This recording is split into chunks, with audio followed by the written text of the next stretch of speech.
This is me weighing in at just under 90 pounds at 16 years old. This is my advice for someone who wants real, no BS advice from someone that's also been through this journey. I assume if you clicked on this video, you're probably a guy in between the ages of 13 and probably your mid-20s. And you clicked on this video because you want to build more muscle, you want to look better, and most importantly, you want to feel better. I'm going to give you the best advice that I possibly can. This fitness journey has improved my life drastically, and especially considering how low my confidence was before working out, it is insane the difference it is now. Building muscle requires resistance training and progressive overload. Progressive overload is the gradual increase of stress that is placed on the muscle. This can simply be done by increasing the weights you are using for your exercises. Now, the most common advice given on the internet is that you should lift 3 times a week, focusing on your 3 heavy compound movements: deadlift, bench, and squat. And they also mention that you should eat a shit ton of food. Well, I'm here to tell you the truth, bro. Most people writing that advice look like this. In order to look good and look muscular, you need to have specific muscles built up. Now let me give you the 3 top muscles that I believe lead to that muscular and Superman look. Now remember, this is a no BS guide and I'm sticking to that. I'm not going to be going into any of the exercises that you need to use to build these muscles because there's tons of YouTube videos already out there. Simply look some up and you'll find many exercises. The number 1 muscle group you should be focusing on, bro, is your shoulders. I feel like this is pretty obvious. It gives you that Superman and enhanced look. Now, unfortunately, this is going to be the hardest muscle group to grow.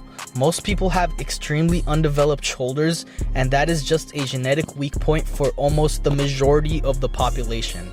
Number 2 is going to be back. Back is a very important muscle group, not only because it gives you a V-taper, but it helps your posture and it acts as a supporting muscle group for all of your other muscles, especially chest. Number 3, arms. The reason number 3 is arms is because most people, when they look at you to see if you lift or not, they're going to be looking at your arms. Your arms are basically going to be the only body part that are exposed in regular day-to-day life when you're wearing a t-shirt. Now let's talk about your diet. I do weigh all of my food and track all of my macros down to the gram. Now I understand most people don't have the discipline to do that. Generally, most people who do that, they're pretty much super obsessed with the gym, and I do agree that it can be quite excessive sometimes.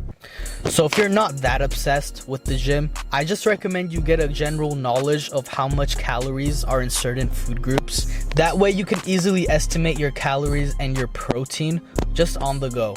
Now, if you're a hard gainer like me, meaning you struggle to put on body weight, make sure you're constantly in a calorie surplus. A calorie surplus just means to eat more food than you are right now. So let's say your maintenance calories are 2,000. That means that 2,000 calories are required to maintain your body weight. Just go ahead and add 200 to 500 to that and you should start gaining weight. Now, I know there's a lot of misconceptions about how you have to eat perfectly clean, whether you're dieting down or bulking up. I think it's fine to indulge in junk food once in a while. Just make sure your macros are in the right spot, you hit your calories, and most importantly, you hit your protein goal for the day. Now, let me give you guys some quick tips. First of all, sleep. Try to get more than 8 hours of sleep and take an hour nap before your workout if you can. Now, I want to talk about protein.